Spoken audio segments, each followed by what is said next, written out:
टिफिनमध्ये रोज तेच तेच खाऊन कंटाळा आलाय का? तर आज काहीतरी रंगीबेरंगी आणि मुलांना आवडेल असा पौष्टिक आणि सुपर टेस्टी हा बीटचा पराठा नक्की ट्राय करून बघा. मी संगीता, स्वादवी संगीमध्ये आपलं मनापासून खूप खूप स्वागत आहे. तर आज आपण बघणार आहे बीटचे हेल्दी असे पराठे. त्यासाठी मी इथं 3 बीट घेतलेले, ते स्वच्छ पाण्याने धुवून घ्यायचे. त्यानंतर बीट असं स्लायसरने आपण सोलून घेऊया. बीट एकदम असं छान सोललं जातं. बघू शकता ह्या प्रकारे तुम्ही पटापट पटापट बीट असं सोलून घ्यायचंय. बीट सगळे सोलून झाल्यावर त्याचा देठाकडचा भाग आणि पुढचा भाग काढून घ्यायचा आहे. बीट सगळे असे आपण साफ करून घेतले तिन्हीचे तिन्ही बीट.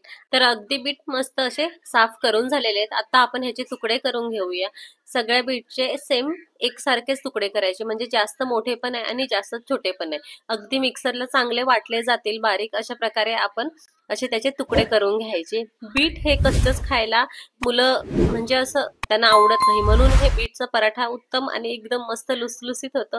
नक्की एकदा तुम्ही ट्राय करून बघा. तर सगळे तुकडे करून झालेले आहेत बीटचे. आपण एका मिक्सरच्या जारमध्ये हे तुकडे काढून घेऊया. त्याचबरोबर 4-5 मिरच्या आणि कढीपत्ताची पानं, 4-5 लसणाच्या पाकळ्या आणि 1 इंच आल्याचा तुकडा सगळं घेऊन छान असं बारीक पेस्ट पाणी न घालता वाटून घ्यायची.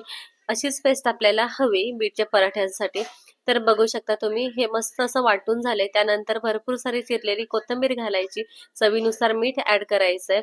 त्याचप्रमाणे इथं मी चाट मसाला अर्धा चम्मच घेतलेला आहे आणि 1 मोठा चम्मच तीळ घेतलेले आहे. त्याचबरोबर अर्धा चम्मच ओवा घेतलेला, तो छान असा हातावर चोळून ह्यामध्ये ऍड करून घ्यायचंय.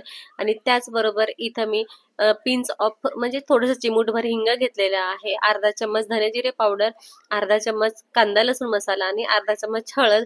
त्याचबरोबर इथं मी 2 चम्मच बेसन घेतलेले आहे आणि इथं 1 वाटी मोठी गव्हाचं पीठ घेतलेलं आहे. आता पाणी न घालता आपण हे असं सगळं एकजीव करून घेऊया, कारण बीटामुळे थोडंसं मॉइश्चर असतं ना, म्हणून त्याला पाणी सुटतं चांगलं, बऱ्यापैकी पाणी सुटतं. आवश्यक असेल तर आपण त्यामध्ये थोडंसं पाणी वरून घालू.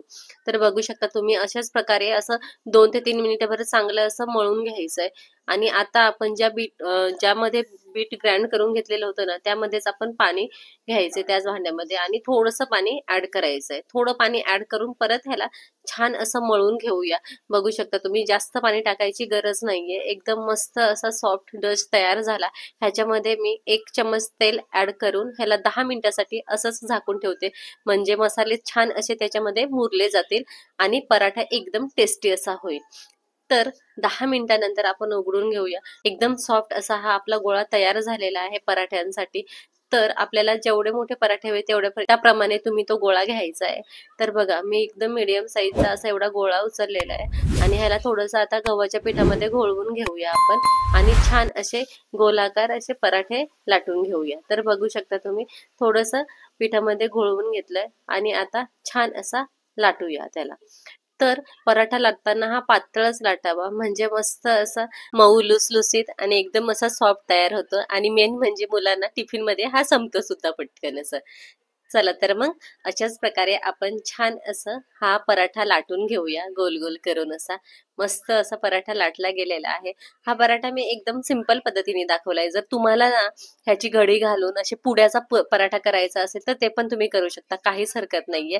पण टिफिनसाठी खूप सकाळी सकाळी खूप गडबड असते, त्याच्यामुळे मी इथं सगळ्यात सोपी पद्धत जी मी घरामध्ये बनवते, जी माझ्या मुलाच्या टिफिनसाठी बनवते, मी तशीच तुम्हाला इथे पद्धत दाखवली. जर तुम्हाला हवं असेल तर घडी घालून पण बनवा, छान होतं. तर छान इकडं तवा तापलेला आहे. चांगल्या कडकडीत तापलेल्या तव्यावरच हा पराठा टाकायचा आहे. तर छान असा तवा तापला, त्याच्यावर आपला पराठा हा ठेवून घेतलाय. एका साईडनी आपण पराठा टर्न करून घेऊया आपण आता. तर छान बघा एका साईडने मस्त असा भाजलेला आहे.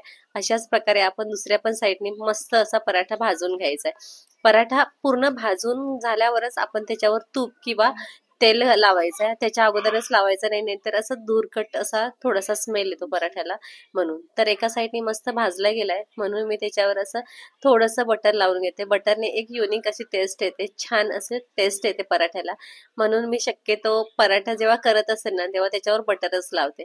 तर छान असं एका साईडने लावून झालंय. आता आपण दुसऱ्या साईडने लावून घेऊया. अशाच प्रकारे सगळे पराठे आपण तयार करून घ्यायचे आहेत. आणि पराठा किंवा चपाती भाजतानाही मोठ्याच फ्लेमवर भाजायची, नाही तर ते वातड पडतंय. तर छान असा आपण पराठा एका प्लेटमध्ये काढून घ्यायचा आहे आणि मस्त दही किंवा आपण टोमॅटो केचप सोबत त्याला सर्व करूया. तर कशी वाटली ही झटक्यापट तयार होणारी मऊसूद लुसलुसीत बीटचे पराठे? आवडले असल्यास नक्की लाईक करा, शेअर करा आणि कमेंट्स करायला विसरू नका. तोपर्यंत मस्त राहा, छान राहा आणि सगळ्यात महत्त्वाचे म्हणजे खात राहा.